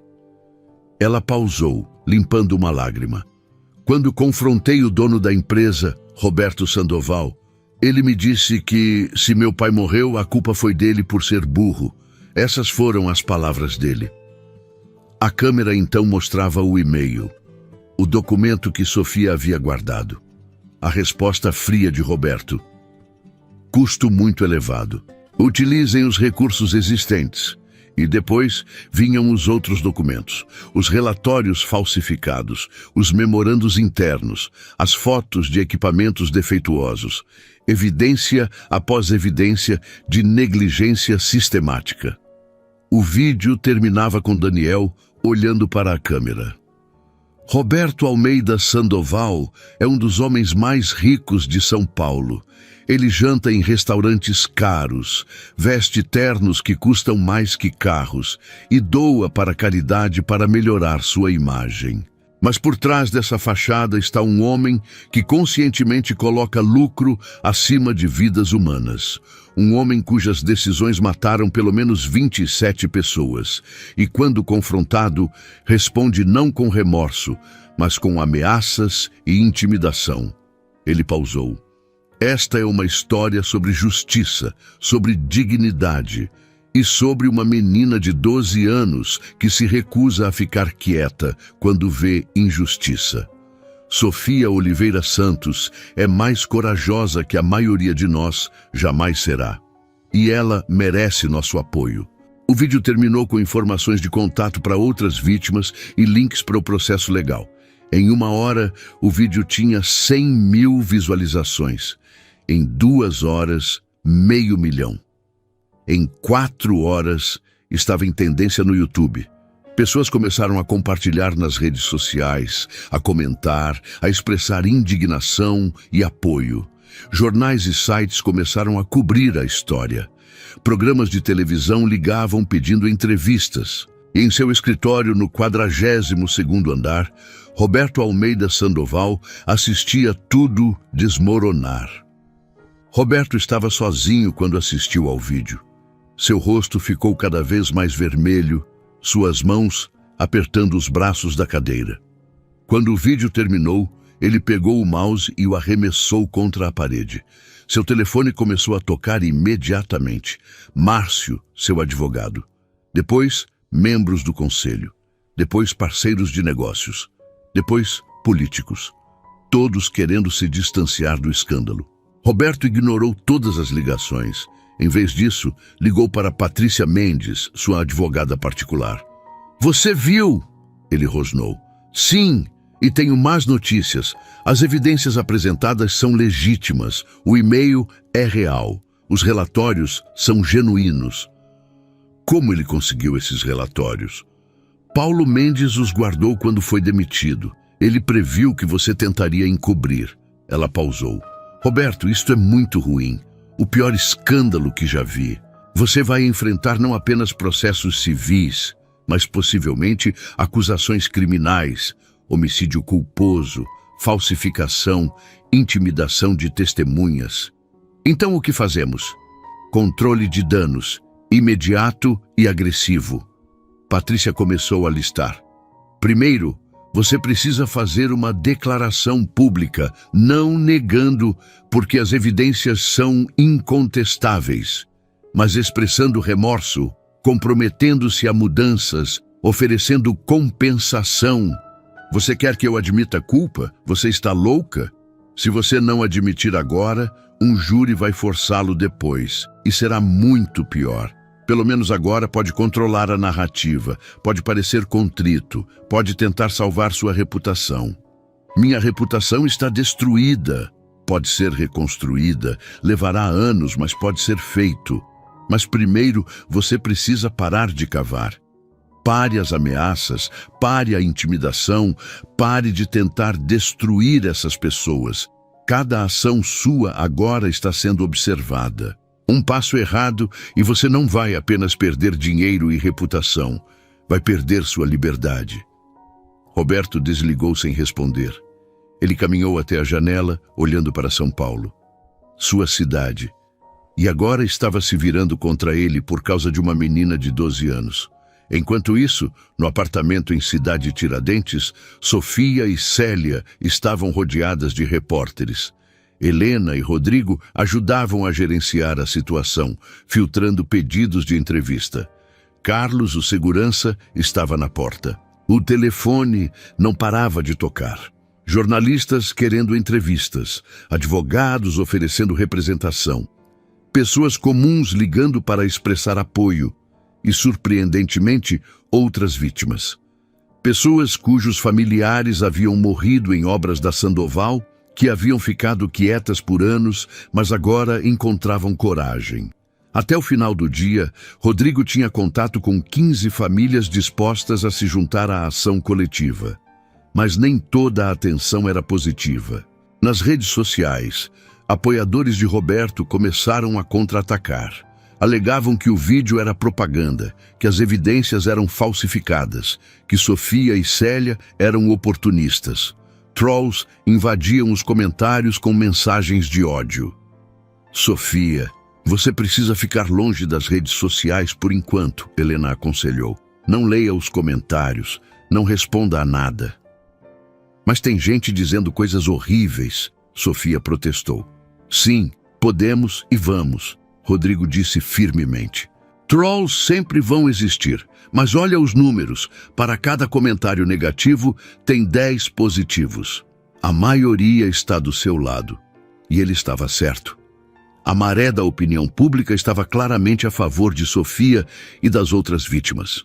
Até políticos começaram a se manifestar, pedindo investigações, prometendo reformas nas leis trabalhistas. Na segunda-feira seguinte, Sofia voltou para a escola. Mas desta vez, algo tinha mudado drasticamente. Os mesmos alunos que haviam sussurrado e rido dela na semana anterior, agora a olhavam com admiração e respeito. Alguns até aplaudiram quando ela passou. Bruno, o valentão, veio até ela durante o intervalo. Ei, Sofia, eu só queria dizer desculpa por ter sido um idiota, por ter acreditado naquela mentira. Eu vi o vídeo, todo mundo viu. E agora eu entendo. Você estava dizendo a verdade o tempo todo. Obrigada por se desculpar, Sofia disse simplesmente. A diretora também chamou Sofia em seu escritório, mas desta vez não era para repreendê-la, era para elogiá-la. Sofia, o que você fez requer coragem extraordinária. Você enfrentou um dos homens mais poderosos de São Paulo e não recuou. Isso é inspirador. Ela sorriu. Também recebi uma ligação do Colégio Bandeirantes confirmando sua bolsa. Eles querem que você comece no próximo semestre. De verdade? Mesmo com tudo isso acontecendo? Especialmente por causa disso. Eles querem alunos com caráter, e você demonstrou ter isso de sobra. Enquanto isso, na Sandoval Construções, o caos estava se instalando. O Conselho de Administração convocou reunião de emergência. Investidores estavam nervosos, contratos sendo cancelados. A construtora que havia faturado bilhões agora enfrentava crise existencial. Roberto foi forçado a comparecer. Sentou-se na cabeceira da mesa, olhando para os rostos dos outros membros. Roberto, isto é inaceitável, começou Augusto Ribeiro, o vice-presidente. Nossas ações caíram 23%, perdemos 3 contratos grandes e o Ministério Público abriu investigação. Vamos superar isso, Roberto disse, tentando soar confiante. Vai passar? Márcia Teixeira, a diretora financeira, gritou. Temos 27 mortos, Roberto, 27 famílias destroçadas e evidências de que você sabia e não fez nada. Foram acidentes. Acidentes acontecem em construção. Não quando você conscientemente ignora avisos de segurança. Não quando prioriza lucro sobre vidas. A discussão escalou, vozes se levantando. E no final, o inevitável aconteceu. O conselho votou, 13 votos a 3. Roberto Almeida Sandoval foi removido do cargo de CEO. Vocês não podem fazer isso. Esta é minha empresa. Era sua empresa, Augusto corrigiu. Agora pertence aos acionistas, e eles votaram. Você tem 24 horas para limpar seu escritório e sair. Roberto olhou ao redor da mesa. Não viu apoio em nenhum rosto, apenas determinação fria. Eles haviam decidido que ele era um passivo. Ele se levantou, pegou sua pasta e saiu. Quando as portas do elevador se fecharam, Roberto percebeu pela primeira vez na vida o que era perder. 2 semanas se passaram desde a publicação do vídeo. A vida de Sofia tinha mudado de formas que ela mal conseguia processar. Ela não era mais apenas uma menina de 12 anos. Era uma figura pública, reconhecida na rua. A ação coletiva que Rodrigo estava montando agora incluía 32 famílias, 32 histórias de vidas perdidas. Rodrigo havia apresentado o processo formalmente, pedindo compensação total de 50 milhões de reais, mais mudanças estruturais na empresa e investigação criminal de Roberto. O Ministério Público tinha aberto sua própria investigação e rumores diziam que Roberto poderia enfrentar acusações criminais. Mas talvez a mudança mais significativa tenha vindo do governo municipal. Pressionado pela opinião pública, anunciou reforma completa nas leis de segurança trabalhista. A lei foi oficialmente chamada de Lei Jorge Oliveira. Quando Sofia ouviu, chorou. Chorou de tristeza porque seu pai nunca veria a mudança, mas também chorou de alívio, sabendo que talvez outras crianças não teriam que crescer sem seus pais por causa de ganância corporativa. Helena cumpriu sua promessa. Célia começou como supervisora no Délice, ganhando 4 vezes mais. Com o salário novo, conseguiram se mudar para um apartamento melhor, ainda em Cidade Tiradentes, mas em um prédio mais novo com elevador funcionando. E Sofia começou no Colégio Bandeirantes. Os primeiros dias foram intimidadores. A escola era enorme, moderna, cheia de alunos de famílias ricas, mas para sua surpresa, a maioria a recebeu bem. Alguns disseram que estavam inspirados por ela. Beatriz, sua melhor amiga, ficou feliz pela mudança, mas também triste por não estudarem mais juntas. Prometeram se ver todo fim de semana, promessa que mantiveram. E quanto a Roberto? Sua queda foi rápida e brutal. Removido da empresa, enfrentando processos de todos os lados, investigação criminal em andamento, sua reputação destruída. Seus amigos o abandonaram. Seus parceiros se afastaram, até sua família começou a se distanciar.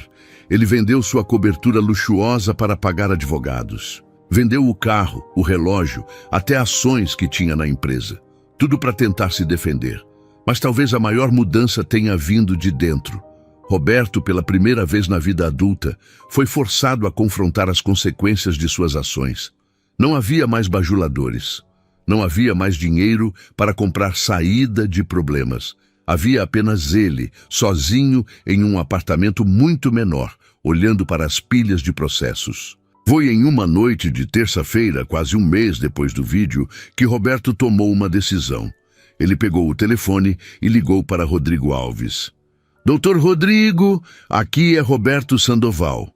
Houve uma pausa surpresa. Senhor Sandoval, em que posso ajudá-lo? Eu gostaria de marcar uma reunião com você, com Sofia e Célia e com quantas outras famílias quiserem estar presentes. Eu quero me desculpar, pessoalmente, e quero discutir compensação justa. Rodrigo ficou em silêncio por um longo momento. Isso é algum tipo de truque legal? Não, é apenas um homem que finalmente entendeu o que fez, que finalmente enxergou além do próprio ego. A voz de Roberto rachou.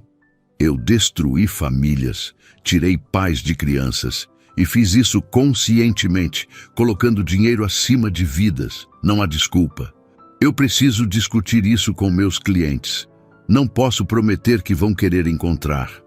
Eu entendo, mas por favor, pergunte. Diga que não há gravadores, sem advogados, sem truques. Apenas eu tentando fazer a única coisa certa que fiz em anos. Quando Rodrigo ligou para Célia e Sofia, a reação inicial foi descrença misturada com raiva. Por que a gente daria a ele a chance de se desculpar? Célia perguntou. Porque talvez ele realmente mudou, Rodrigo sugeriu. E mesmo que não tenha, ouvir dele pode trazer fechamento. Vocês não são obrigadas a aceitar as desculpas, mas pelo menos ouçam. Eu quero ir, Sofia disse. Quero olhar nos olhos dele e ouvi-lo admitir o que fez. Quero que ele diga que meu pai morreu por culpa dele. Tá bem, Célia concordou. A gente vai. O encontro foi marcado para o sábado seguinte no escritório de Rodrigo. Além de Sofia e Célia, vieram Mariana Silva, Paulo Mendes e representantes de outras 6 famílias. Quando Roberto entrou, Sofia quase não o reconheceu. O homem que tinha sido tão arrogante agora parecia diminuído.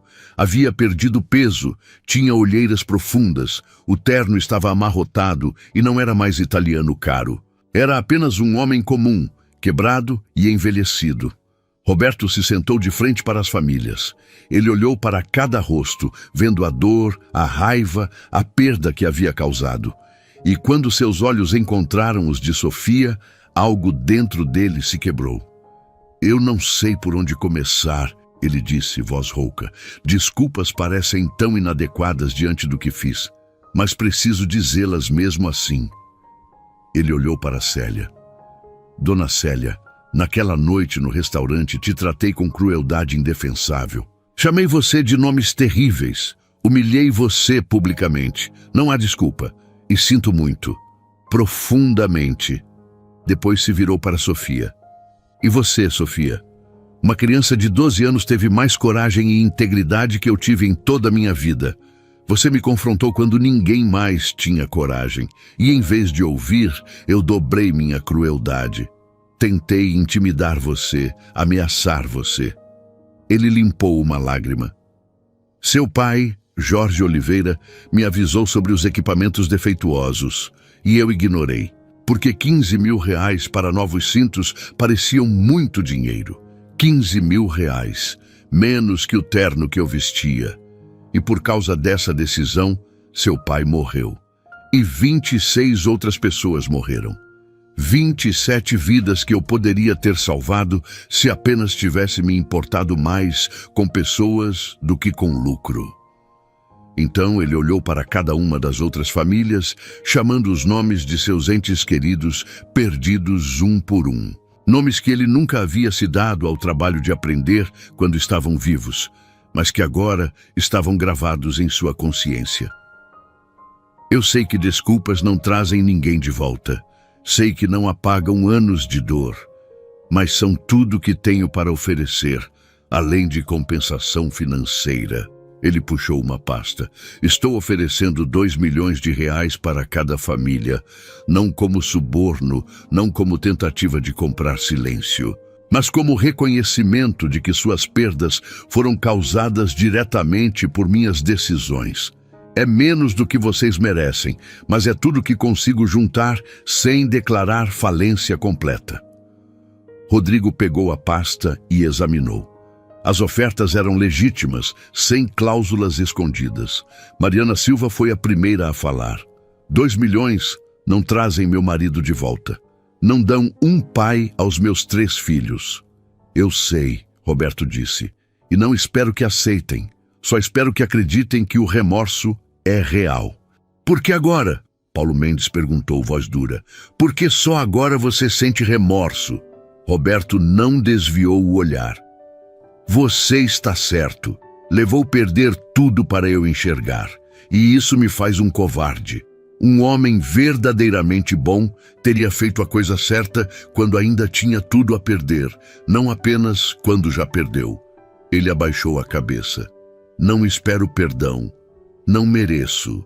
Só espero que as mudanças que estão acontecendo agora, as novas leis, as novas fiscalizações, possam impedir que outras famílias passem pelo que vocês passaram. Sofia tinha ficado quieta durante todo esse tempo, apenas observando. Finalmente ela falou: "Meu pai sempre dizia que todo mundo merece uma segunda chance, que pessoas podem mudar se realmente quiserem." Ela olhou diretamente para Roberto. "Eu não sei se você realmente mudou. Não sei se esse remorso é real ou se é apenas porque você perdeu seu dinheiro e poder, mas eu quero acreditar que pessoas podem ser melhores. Então, vou aceitar seu pedido de desculpas, não porque você merece, mas porque eu mereço a paz de seguir em frente." Roberto olhou para a menina com admiração. "Você é extraordinária. Seu pai criou você bem, e ele ficaria muito orgulhoso da pessoa que você está se tornando." As outras famílias levaram mais tempo para decidir. Algumas aceitaram as desculpas e a compensação. Outras rejeitaram, ainda muito magoadas, e isso era compreensível. Quando a reunião terminou, Roberto foi o último a sair, parando na porta para olhar para trás. "Obrigado por me darem a chance de dizer essas palavras, por ouvirem quando eu não merecia ser ouvido." Depois que ele saiu, Célia se virou para Sofia. "Você realmente o perdoou?" Sofia pensou. "Não sei se perdoei, mas decidi não deixar o ódio consumir minha vida. Papai não ia querer isso para mim. Seu pai ficaria muito orgulhoso de você." Nas semanas seguintes, o processo legal continuou. Mesmo com as desculpas de Roberto e as compensações oferecidas, ainda havia consequências legais. O Ministério Público moveu acusações criminais de homicídio culposo e falsificação de documentos. Roberto enfrentaria julgamento, possivelmente prisão. Mas algo tinha mudado. Roberto parou de lutar contra cada acusação. Parou de contratar os advogados mais caros para encontrar brechas legais. Em vez disso, cooperou totalmente com a investigação, fornecendo evidências, testemunhando contra outros executivos que haviam participado da negligência. E fez algo mais. Usou o dinheiro que ainda tinha para criar uma fundação em nome de Jorge Oliveira e das outras vítimas. A fundação forneceria equipamentos de segurança gratuitos para pequenas construtoras. Ofereceria bolsas para filhos de trabalhadores da construção civil. Faria campanha por leis de segurança mais rigorosas. Não era a redenção completa, não apagava o passado, mas era um começo. 6 meses se passaram desde aquela noite fatídica no restaurante Delice. Era junho agora, inverno em São Paulo. Sofia estava em seu novo quarto no apartamento novo, estudando para uma prova de matemática do Bandeirantes. A escola era desafiadora, mas ela estava prosperando. Suas notas eram excelentes, havia feito novos amigos e se sentia estimulada intelectualmente. Lá fora, ela podia ouvir Célia conversando ao telefone com Helena, rindo. A vida de sua mãe também havia melhorado drasticamente. Como supervisora do Délice, ganhava bem, era respeitada e era feliz. A artrite ainda incomodava em dias frios, mas agora podia pagar tratamento adequado. O processo legal tinha sido resolvido 3 semanas atrás. Um acordo havia sido alcançado. A Sandoval Construções, sob nova administração, concordou em pagar 64 milhões de reais distribuídos entre as 32 famílias. Mais importante, concordou em implementar novas medidas de segurança rigorosas, se submeter a inspeções independentes regulares e criar um fundo permanente para compensar futuras vítimas. Roberto Sandoval foi condenado a 4 anos de prisão por homicídio culposo e falsificação. Mas por causa de sua cooperação total e seus esforços de compensação, a sentença foi reduzida para 2 anos, com possibilidade de liberdade condicional após 1. Ele estava cumprindo sua pena em uma prisão de segurança média, onde, segundo relatos, passava a maior parte do tempo trabalhando na biblioteca e dando aulas de alfabetização para outros detentos. Daniel Ferreira havia ganho um prêmio de jornalismo investigativo por sua reportagem. Seu canal cresceu para quase 2 milhões de inscritos e ele estava trabalhando em outras histórias, expondo injustiças corporativas. Rodrigo Alves usou a publicidade do caso para ampliar seu escritório, contratando mais advogados para pegar casos pro bono de trabalhadores explorados. E Sofia Oliveira Santos, que em janeiro era apenas uma menina de 12 anos tentando defender sua mãe, agora era um símbolo. Um símbolo de que coragem importa, que falar a verdade importa, que uma pessoa, não importa quão jovem ou sem recursos, pode fazer diferença. Ela havia sido convidada para falar em escolas, em eventos, até no Congresso Nacional em Brasília, sobre a importância de leis de segurança trabalhista. No começo assustava, mas Célia estava sempre ao lado, e com o tempo, Sofia encontrou sua voz. Naquela noite específica de junho, havia um evento especial. A prefeitura estava inaugurando oficialmente a Lei Jorge Oliveira, e Sofia e Célia haviam sido convidadas para a cerimônia. Helena também estaria lá, assim como Rodrigo, Daniel e muitas das outras famílias. Sofia se vestiu cuidadosamente em um vestido simples, mas elegante que Célia havia comprado, azul escuro. Ela prendeu os cabelos em um rabo de cavalo e se olhou no espelho. A menina que olhava de volta era diferente daquela de meses atrás, mais velha nos olhos, se não em anos. Havia confiança ali que não existia antes, mas também havia compaixão, empatia, uma compreensão de que o mundo era complexo, que até pessoas que faziam coisas terríveis podiam mudar, que justiça não era sobre vingança, mas sobre fazer as coisas certas dali em diante. Pronta? Célia apareceu na porta, vestindo um vestido preto elegante. Ela estava linda, Sofia pensou, feliz, finalmente livre do peso constante de preocupação. Pronta. Pegaram um táxi até o centro. O evento estava sendo realizado no Teatro Municipal, um prédio histórico lindíssimo. Quando chegaram, já havia uma multidão, jornalistas, políticos, famílias das vítimas, trabalhadores, ativistas. Carlos, o segurança que Helena ainda insistia que as acompanhasse em eventos públicos, abriu caminho pela multidão. O interior do teatro era deslumbrante. Lustre de cristais, paredes decoradas, fileiras de assentos de veludo vermelho. Sofia nunca havia estado em um lugar tão grandioso. Helena as encontrou no saguão, acompanhada por Rodrigo e Daniel. Todos se cumprimentaram calorosamente. A cerimônia começou às 8 horas. O prefeito fez um discurso sobre a importância de proteger trabalhadores, sobre como São Paulo liderava o país em reformas de segurança, sobre como um dia trágico podia ser transformado em mudança positiva duradoura. Depois vieram outros políticos, cada um querendo associar seu nome à causa popular. Sofia ouviu educadamente, mas não pôde evitar um leve cinismo. Onde estavam todos esses políticos quando seu pai estava vivo, quando ele precisava de proteção? Onde estavam quando 26 outras pessoas morreram antes que alguém finalmente prestasse atenção?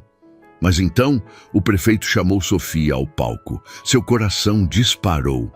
Ela não estava esperando falar, pensou que seria apenas uma convidada. Célia apertou sua mão encorajadoramente antes de soltá-la. Sofia caminhou até o palco com pernas trêmulas, muito consciente dos centenas de olhos sobre ela, das câmeras filmando, da importância do momento. Quando chegou ao microfone, ela olhou para a plateia, vendo tantos rostos, tantas vidas tocadas pela mesma tragédia. Ela respirou fundo e começou a falar. Meu nome é Sofia Oliveira Santos. Há 6 meses, eu era apenas uma menina normal de um bairro normal, tentando defender minha mãe de um homem cruel. Não planejei virar símbolo de nada. Não planejei começar um movimento. Só queria que meu pai fosse lembrado, que sua morte significasse alguma coisa. Ela pausou, sua voz ficando mais forte. Meu pai, Jorge Oliveira, não era um herói. Era apenas um trabalhador honesto que tentou fazer a coisa certa.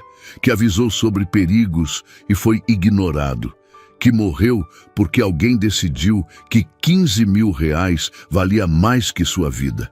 Ela olhou diretamente para as câmeras. Esta lei que leva o nome dele não vai trazê-lo de volta. Não vai devolver os pais, as outras 26 crianças que ficaram órfãs. Mas talvez, apenas talvez, vai impedir que outras crianças tenham que crescer sem seus pais por causa de ganância. Aplausos começaram a ecoar, mas Sofia levantou a mão pedindo silêncio. Ela não tinha terminado. Mas uma lei sozinha não é suficiente. Leis podem ser ignoradas se não há fiscalização. Podem ser contornadas se não há punição real. O que realmente precisa mudar é cultura. Precisamos de uma sociedade que valorize vida humana mais que lucro, que entenda que trabalhadores não são recursos descartáveis, são pais, mães, filhos, filhas, são pessoas. Ela olhou para onde sua mãe estava sentada, vendo lágrimas escorrendo pelo rosto de Célia. E precisamos de coragem, coragem para falar quando vemos injustiça, coragem para defender os fracos, coragem para enfrentar os poderosos, não importa quão assustador pareça. Ela sorriu levemente. Eu tinha 12 anos quando enfrentei Roberto Sandoval. Estava apavorada, mas fiz mesmo assim porque era a coisa certa a fazer. E descobri que quando fazemos a coisa certa, mesmo quando é difícil, outras pessoas se juntam a nós, e juntos podemos mudar o mundo. A plateia explodiu em aplausos. Pessoas se levantaram, uma ovação de pé, que continuou por mais de 2 minutos. Sofia ficou ali, sobrecarregada pela resposta, pelas lágrimas que via em tantos rostos, pela sensação de que talvez, apenas talvez, a dor e luta de sua família realmente tinham feito diferença. Quando finalmente desceu do palco, Célia a envolveu em um abraço apertado. Seu pai estaria tão orgulhoso, ela sussurrou. Eu estou tão orgulhosa. A cerimônia continuou com mais discursos, com a assinatura oficial da lei, com fotos e entrevistas. Mas eventualmente terminou e as pessoas começaram a se dispersar. Sofia e Célia estavam prestes a sair quando alguém se aproximou. Um homem mais velho, talvez 60 anos, com cabelo grisalho e expressão gentil. Sofia? Ele perguntou hesitantemente. Meu nome é Antônio Oliveira. Eu sou irmão do seu pai, seu tio. Sofia arregalou os olhos. Ela sabia que seu pai tinha um irmão, mas eles haviam se distanciado anos atrás por causa de alguma briga familiar. Ela nunca tinha conhecido o tio. Oi, ela disse insegura. Eu vi o vídeo alguns meses atrás. Antônio continuou, voz emocionada. Vi você defender seu pai, lutar por justiça para ele, e me envergonhei. Me envergonhei porque deixei orgulho tolo me afastar dele, porque ele morreu e eu nem fui ao funeral. Lágrimas começaram a cair. Eu vim aqui hoje para pedir desculpas, para você e para sua mãe, e para perguntar se talvez, se você quiser, possamos começar de novo, conhecer um ao outro, ser família. Célia havia se aproximado e estava ouvindo. Ela e Antônio se olharam por um longo momento, anos de mágoa pairando entre eles. Mas então Célia estendeu a mão. Jorge teria querido que fôssemos família, ela disse simplesmente. Então vamos ser.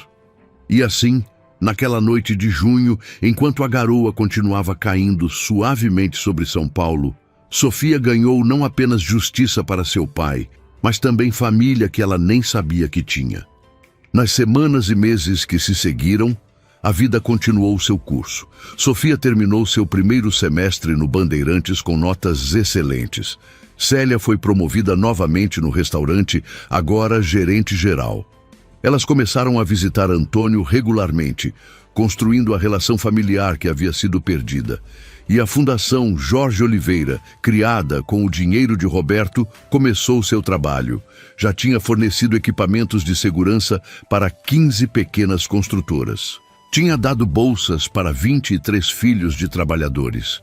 tinha salvado pelo menos 3 vidas quando equipamentos que forneceram impediram quedas potencialmente fatais. Roberto cumpria sua sentença, mas por relatos estava mudado. Ele usava seu tempo não apenas para trabalhar, mas para refletir. Havia rumores de que estava escrevendo um livro sobre sua experiência, sobre como ganância o cegou, sobre o custo humano de colocar lucro acima de tudo. E quanto a Sofia, ela continuava sendo apenas uma menina, agora com 13 anos, tentando navegar adolescência, escola, amizades. Mas ela também era mais que isso. Era uma voz, uma inspiração, uma prova viva de que idade não determina impacto, que coragem não conhece limites, que fazer a coisa certa sempre importa. Em uma tarde de domingo, quase 1 ano após aquela noite no restaurante, Sofia estava visitando o cemitério onde seu pai estava enterrado. Ela ia lá uma vez por mês, sempre trazendo flores frescas, sempre passando algum tempo contando sobre sua vida. "Oi, pai", ela disse, colocando as flores no túmulo simples. "Muita coisa aconteceu desde a última vez que vim. Tirei nota máxima na prova de física. Fiz uma nova amiga na escola, chamada Laura. A gente vai ao cinema semana que vem." Ela se sentou na grama ao lado do túmulo, não se importando com a umidade fria do solo. E tem mais. A fundação com seu nome já ajudou centenas de trabalhadores. A lei que leva seu nome já impediu pelo menos 5 acidentes sérios. Seu tio Antônio está jantando com a gente toda semana agora. Ele conta histórias sobre quando vocês eram crianças. Eu gosto de ouvir. Sofia ficou em silêncio por um momento, apenas sentindo a presença de seu pai, ou talvez a memória dela. "Eu sinto sua falta todo dia, papai. Queria que você estivesse aqui para ver tudo isso, para ver a diferença que sua vida e sua morte fizeram." Ela limpou uma lágrima. "Mas acho que de alguma forma você está vendo, e espero que esteja orgulhoso." O vento soprou suavemente, fazendo as folhas das árvores farfalharem. E Sofia escolheu acreditar que era seu pai, respondendo da única forma que podia. Ela se levantou, limpou a grama de sua calça jeans e começou a caminhar de volta para onde Célia estava esperando no carro. Mas antes de sair, ela olhou para trás mais uma vez. "Eu prometo continuar fazendo a coisa certa, papai. Mesmo quando for difícil, mesmo quando der medo, você me ensinou isso e eu nunca vou esquecer." E com essa promessa ecoando em seu coração, Sofia Oliveira Santos, a menina que não abaixou a cabeça quando o mundo esperava que o fizesse, caminhou em direção ao futuro com a cabeça erguida, pronta para qualquer desafio que viesse. Porque ela havia aprendido a lição mais importante de todas, que bondade é uma escolha, que coragem é uma decisão, e que uma pessoa, não importa quão pequena ou aparentemente sem poder, pode mudar o mundo se apenas tiver coragem de tentar. E às vezes, apenas às vezes, o bem realmente vence o mal, a justiça prevalece, e uma voz corajosa pode fazer eco para sempre. 2 anos se passaram desde aquela noite fatídica no restaurante Delis. Sofia agora tinha 14 anos, uma adolescente confiante e articulada que havia se tornado porta-voz de causas trabalhistas em todo o país. Ela falava em conferências, escreveu artigos para jornais e até tinha sido convidada para um programa de televisão nacional. Mas apesar de toda a atenção e reconhecimento, Sofia nunca perdeu sua humildade.